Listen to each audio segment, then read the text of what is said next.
Video చూసే ముందు ఒక లైక్ కొట్టి ఓం నమఃశివాయ అని కామెంట్ చేయండి. నిత్య జీవితంలో ప్రతి ఒక్కరూ కూడా సుఖసంతోషాలతో అష్టైశ్వర్యాలతో ఆయురారోగ్యాలతో ఉండాలని కోరుకుంటారు. అలా ఉండాలంటే ముందు మన ఇల్లు బాగుండాలి. ఇల్లు బాగుండాలి అంటే ముందుగా మన ఇంట్లో పాజిటివ్ ఎనర్జీ అనేది ఉండాలి.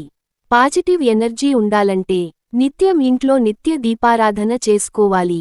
దానివల్ల మన ఇంట్లో ఎప్పుడూ దైవశక్తులతో నిండి ఉంటుంది. అప్పుడు మన ఇల్లు సుఖసంతోషాలతో ఉంటుంది.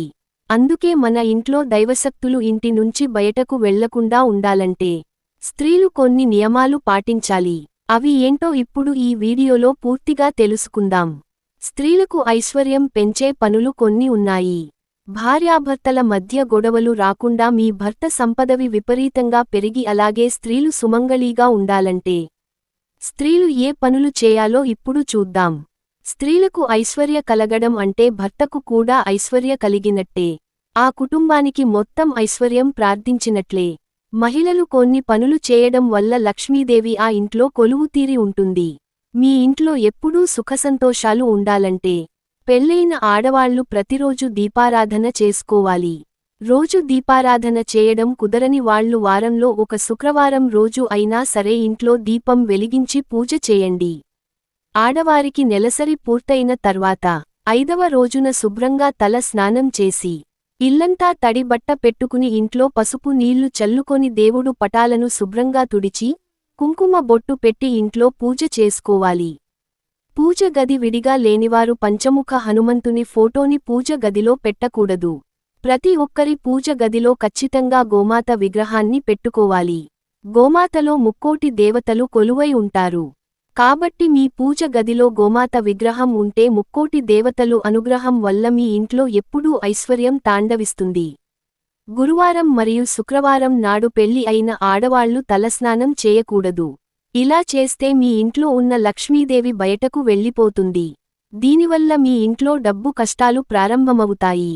అయితే ఇంట్లో పూజలు చేసే వారికి మాత్రం ఈ నియమం వర్తించదు. అయితే ఇంట్లో పూజ పూర్తయ్యాక చివరగా 3 సార్లు గంటను మోగించి మీ మనసులో ఉన్న కోరికలను దేవునికి చెప్పుకొని నమస్కారం చేసుకోవాలి. అలాగే మీ ఇంట్లో పూజ చేసే వాళ్లు మీరు తినే ఆహారంలో ఉల్లిపాయ లేకుండా చూసుకోండి.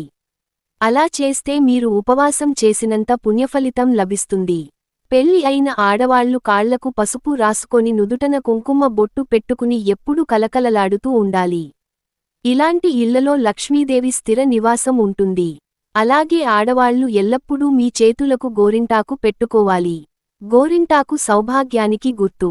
ఏ స్త్రీ అయితే గోరింటాకు పెట్టుకుంటుందో ఆ స్త్రీ యొక్క సౌభాగ్యం నిండు నూరేళ్లు ఉంటుంది. ఆడవాళ్లు 2 చేతులకు కలిపి కనీసం 12 గాజులకు తక్కువ ఉండకూడదు. అయితే మనలో చాలామందికి భర్త చనిపోయినట్లు అలాగే భార్య చనిపోయినట్లు పీడకలలు వస్తూ ఉంటాయి. ఇలాంటి కలలు ఎవరికైనా వస్తే చాలా మంది భయపడిపోతూ ఉంటారు. కానీ భర్త చనిపోయినట్టు కల వస్తే అది చాలా శుభప్రదం. దీని అర్థం ఏమిటంటే మీ భర్త ఆయుస్సు పెరుగుతుందని సంకేతం. ఇలాంటి కలలు వచ్చినప్పుడు వీటిని ఎవరితోనూ చెప్పకూడదు. అలా చెప్తే మీ భర్తకు మంచిది కాదు. ఆవు నెయ్యితో ఇంట్లో దీపారాధన చేస్తే మీ మనసులో ఉన్న ఎటువంటి కోరిక అయినా సరే త్వరగా నెరవేరుతాయి అని పండితులు చెబుతున్నారు. ఇక విపరీతమైన డబ్బు సమస్యలతో ఇబ్బంది పడుతున్న వారు కొబ్బరి నూనెతో దీపారాధన చేయడం మంచిది. ఇంట్లో ఉన్న ప్రతి ఒక్కరూ కాళ్లకు నల్ల దారాన్ని కట్టుకోవాలి. మన మీద నరదృష్టి పడకుండా ఈ నల్ల దారం మనల్ని రక్షిస్తుంది. ఒక మనిషి మీద నరదృష్టి పడితే జీవితంలో ఎన్నో సమస్యలు ప్రారంభమవుతాయి. కాబట్టి ఆడవాళ్లు మాత్రం ఎడమ కాలికి నల్ల దారాన్ని కట్టుకోవాలి.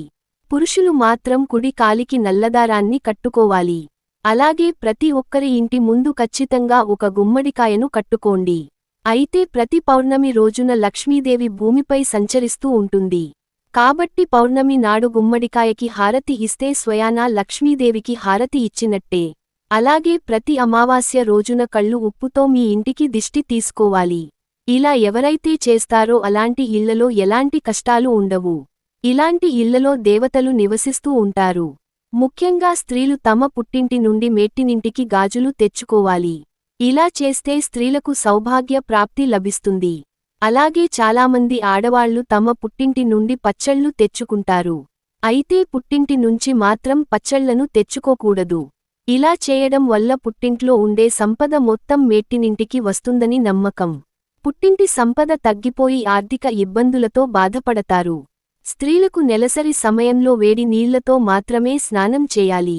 చన్నీళ్లతో స్నానం చేయకూడదు. ఇలా చేస్తే స్త్రీలకు అనారోగ్య సమస్యలు వస్తాయి. ఇక ఆడవాళ్లకు నెలసరి పూర్తయిన తర్వాత మీ చేతికి ఉన్న మట్టి గాజులను తీసేసి ఏదైనా చెట్టు దగ్గర పడేసి మీ చేతులకు కొత్త గాజులు వేసుకోవాలి. ప్రతి నెల ఇలా చేయలేనివారు నెలసరి పూర్తయిన తర్వాత మీ గాజులను పసుపు నీటిలో శుభ్రం చేసుకుని వేసుకోవచ్చు. మీ పక్కటివారు ఎవరైనా వచ్చి తోడు పెట్టడానికి కొంచెం పెరుగు అడిగితే అసలు ఇవ్వకండి. పెరుగు అంటే లక్ష్మి స్వరూపం. కాబట్టి ఎవరికైనా మీ ఇంట్లో ఉన్న పెరుగును ఇస్తే మీ ఇంట్లో ఐశ్వర్యం నశిస్తుంది. ఇంట్లో డబ్బు కష్టాలు ఏర్పడతాయి. అలాగే మన ఇంటి గడపని లక్ష్మీదేవి స్వరూపంగా పోలుస్తాము. కాబట్టి ప్రతి శుక్రవారం రోజున ఇంటి గడపలకు పసుపు రాసి కుంకుమ బొట్లు పెట్టుకోవాలి. మీ ఇంట్లో అకస్మాత్తుగా నల్ల చీమలు కనిపిస్తే అది త్వరలోనే మీ ఇంట్లోకి లక్ష్మీదేవి రాబోతుందని సంకేతం. ఏదైనా పక్షి వచ్చి మీ ఇంటి దగ్గర గూడు కట్టుకున్న సరే చాలా శుభసూచికంగా భావిస్తారు. ప్రతిరోజు రాత్రి పడుకునే ముందు ఒక కర్పూరం మీద 2 లవంగాలను పెట్టి కాల్చండి. దీని నుండి వచ్చే పగను మీ ఇల్లంతా వేయండి.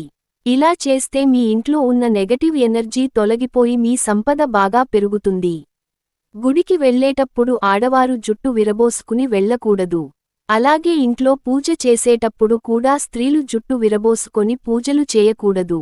అలాగే చాలామంది ఇళ్లలో నలుపు రంగులో ఉండే బకెట్లు ఉంటున్నాయి. కానీ పొరపాటున కూడా నలుపు రంగులో ఉన్న బకెట్లు ఇంట్లో ఉండకూడదు. ఇలా ఉంటే మీ ఇంటికి అష్టమ శని దోషాలు ఏర్పడతాయి. ఇలా ఆడవారు ఈ నియమాలు పాటించకపోతే స్వయానా మీరే మీ చేతులతో ఇంట్లో నుంచి లక్ష్మీదేవిని బయట పంపినట్లు అవుతుంది. అందుకే ఆడవారు చాలా జాగ్రత్తగా మీరు వేసే ప్రతి అడుగు కూడా ఆచితూచి ముందుకు వేయాలని పండితులు చెబుతున్నారు. ఈ వీడియో మీకు నచ్చినట్లయితే ఒక లైక్ కొట్టి ఓం నమఃశివాయ అని కామెంట్ చేసి మీ ఫ్రెండ్స్ అండ్ ఫ్యామిలీ మెంబర్స్కి షేర్ చేయండి.